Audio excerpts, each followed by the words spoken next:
Twelfth के chemistry का 12वां chapter, जिसका नाम है दैनिक जीवन में रसायन। आज इसका हम वन शॉट करेंगे। वन शॉट में जो जो इम्पोर्टेंट क्वेश्चन है सिर्फ उसी को आज देखेंगे, और ये आने वाले एग्जाम में, बिहार बोर्ड के एग्जाम में बहुत ही आपका काम आने वाला है। तो चलिए शुरू करते हैं। पहला क्वेश्चन है औषध। औषध यानी ड्रग्स, जिसे इंग्लिश में क्या कहते हैं, ड्रग्स। तो वे रसायन जो शरीर में जैव क्रिया के लिए कार्य करते हैं औषध कहलाते हैं। यानी हमारे शरीर के अंदर जितने भी जैव क्रियाएं होते हैं उसी को हम क्या कहते हैं, ड्रग्स। कभी कभी जैव क्रिया कार्य करना बंद कर देता है तो उसके लिए हम क्या करते हैं, मेडिसिन लेते हैं। तो मेडिसिन के द्वारा उस जैव क्रिया को क्या करते हैं, फिर से दोबारा चालू करते हैं, उसी को हम क्या कहते हैं, ड्रग्स। अब ये ड्रग्स के प्रकार देखते हैं। चलिए आगे देखते हैं। अब यहाँ पे ड्रग्स का प्रकार है यानी वर्ग, यानी ये मूल रूप से तीन रूप में पाए जाते हैं ड्रग्स। पहला प्रतिअम्ल, दूसरा तंत्रिकीय सक्रिय औषध, तीसरा प्रतिसूक्ष्म जैविक। चलिए एक एक करके इसका हम डिफिनेशन जानते हैं और इसके प्रकार, उदाहरण इत्यादि परिभाषा सब हम पढ़ते हैं। देखिए पहला है प्रतिअम्ल। देखिए प्रतिअम्ल का परिभाषा क्या होता है। वे रसायन या औषध जो पेट के कम पीएच मान को अधिक करके अधिक अम्लता को दूर करते हैं, प्रतिअम्ल कहलाते हैं। यानी जब अमाशय में यानी पेट में पीएच मान कम होने लगता है तो उसको अधिक करने का कार्य कौन करता है, प्रतिअम्ल। अब प्रतिअम्ल के उदाहरण भी है यहाँ पे, जैसे एग्जाम्पल में पूछ लेगा प्रतिअम्ल के 2 उदाहरण दे, 3 उदाहरण दे, तो यहाँ पे टोटल 4 उदाहरण लेके यहाँ पे हम रखे हैं, ध्यान से देख सकते हैं। पहला है MgOH2, दूसरा है AlOH3, तीसरा है रेनिटिडीन और चौथा है सिमेटिडीन। तो इसको नोट कर लीजिए सही ढंग से। चलिए आगे की ओर बढ़ते हैं। अब दूसरा प्रकार है तंत्रिकीय सक्रिय औषध। वे रसायन जो शरीर में पहुंचकर तंत्रिका के कार्य पर प्रभाव डालते हैं, तंत्रिकीय सक्रिय औषध कहलाते हैं।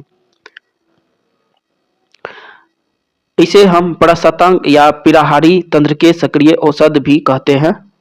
तो चलिए आगे इसको भी नोट कर लीजिएगा सही ढंग से।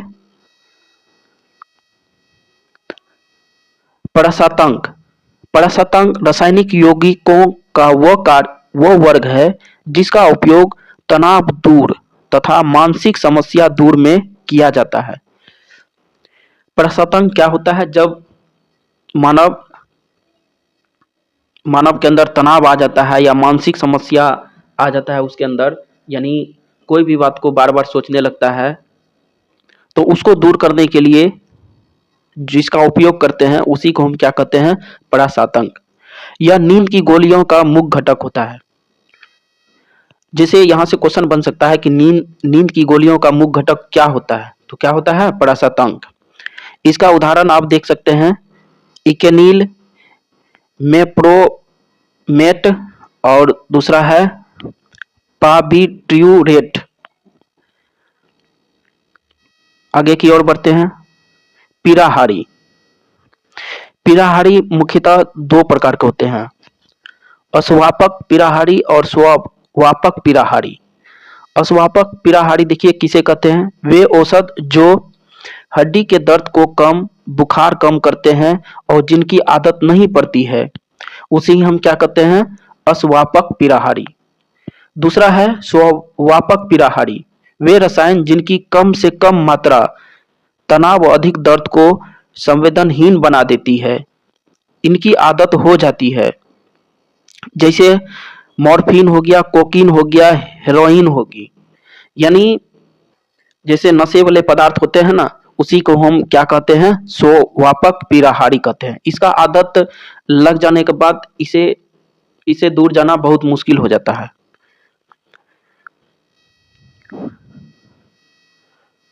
अगला देखिए प्रतिजैविक।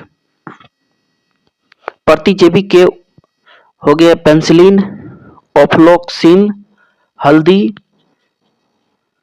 उदाहरण हो गए, और दूसरा है प्रतिरोधी, ये हो गए, इसके उदाहरण हो गए I2 का टिंचर और हल्दी।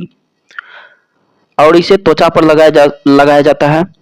विंसक्रामी, इसके उदाहरण हो गए 1% फिनोन विलियन या O2SO2 ppm विलियन। ये इसके उदाहरण होते हैं। कुछ निर्जीव वस्तु पर सूक्ष्म जीवों को मारने के लिए किसका उपयोग किया जाता है? विंसक्रामी का। तो इसका एक एक उदाहरण यहाँ पे है, इसको नोट कर लीजिएगा, उदाहरण पूछता है। अगला है प्रतिजैविक। प्रतिजैविक के उदाहरण हो गए सेलवर्सेन, पेनिसिलिन एंड ओफ्लोक्वासिन। ये इसके उदाहरण है। जैसे कि पूछ लेगा प्रतिजैविक के 2 उदाहरण लिखे, 3 उदाहरण लिखे, तो यहाँ पे इसका उदाहरण है, यहाँ पे नोट कर लीजिएगा इसको। खाद्य सामग्री, भोजन में रसायन। चलिए अब इसको हम पढ़ते हैं। भोजन में रसायन, खाद्य सामग्री के अंदर भोजन आता है और इसमें भोजन का जो रसायन होता है उसके बारे में आज पढ़ेंगे। तो देखिए, पहला है कृत्रिम मधुरक। वे रसायन जो मानव निर्मित होते हैं और खाद्य या पेय पदार्थों में मीठेपन के लिए कार्य करते हैं, उसे ही हम क्या कहते हैं? कृत्रिम मधुरक। मधुरक का मतलब थोड़ा मीठा वाला पदार्थ हो गया। जैसे कि देखिए, सुक्रालोज हो गया, सेक्रीन हो गया, एलिटेम हो गया। सेक्रीन जो होता है चीनी से 550 गुना मीठा होता है। सेक्रीन ध्यान में रखना है, चीनी से 550 गुना क्या होता है? मीठा होता है। एलिटेम जो होता है चीनी से 1000 गुना मीठा होता है। ये कुछ कृत्रिम मधुरक के उदाहरण हो गए। खाद्य परीक्षक, वे रसायन या पदार्थ जो खाद्य सामग्री को अधिक समय तक सुरक्षित रखते हैं। ये सूक्ष्म जीवों से खाद्य सामग्री की सुरक्षा करते हैं। इसे ही हम खाद्य परिरक्षक कहते हैं। खाद्य परिरक्षक का मतलब जो खाने वाले पदार्थ होते हैं उसको कुछ समय के लिए सुरक्षित रखना, उसे ही हम खाद्य परीक्षक कहते हैं। इसके उदाहरण देख सकते हैं, जैसे तेल, नमक, सिरका, चीनी, सोडियम बेंजोनाइट। इसका उपयोग करके हम खाद्य पदार्थों को बहुत अधिक दिन तक सुरक्षित रख सकते हैं। जैसे कि तेल और नमक का प्रयोग करके हम जैसे अचार जो बनाते हैं उसको बहुत दिन तक सुरक्षित रख सकते हैं। अगला है प्रतिऑक्सीकारक। वे रसायन जो खाद्य सामग्री के आसपास ऑक्सीजन की उपलब्धता को समाप्त करके सूक्ष्म जीवों का कार्य रोक देते हैं, प्रतिऑक्सीकारक कहलाते हैं। इसके उदाहरण आप पढ़ सकते हैं BHA और BHT। ये हो गया प्रतिऑक्सीकारक। अब आगे की ओर बढ़ते हैं। अब देखिए, सफाई से संबंधित रसायन कौन कौन है उसके बारे में पढ़ेंगे। तो पहला है साबुन और डिटर्जेंट। साबुन वे पदार्थ जो कठोर जल में सफाई का कार्य नहीं कर पाते हैं, उसे ही हम साबुन कहते हैं। साबुन किससे मिलकर बना होता है? वसा और NaOH को जब आपस में मिला दिया जाता है तो किसका निर्माण होता है? साबुन का। और डिटर्जेंट क्या होता है? वे पदार्थ जो कठोर जल में भी सफाई का कार्य कर सकते हैं, उसे ही हम क्या कहते हैं? डिटर्जेंट कहते हैं। डिटर्जेंट तीनों रूप में पाया जाता है, ऋणात्मक रूप में भी, धनात्मक रूप में भी और उदासीन रूप में भी। और जहां साबुन की बात करते हैं तो ये साबुन का उदाहरण हो गया, जैसे C17, H35, COONA। उसी तरह एक और है C15, H31, COONA।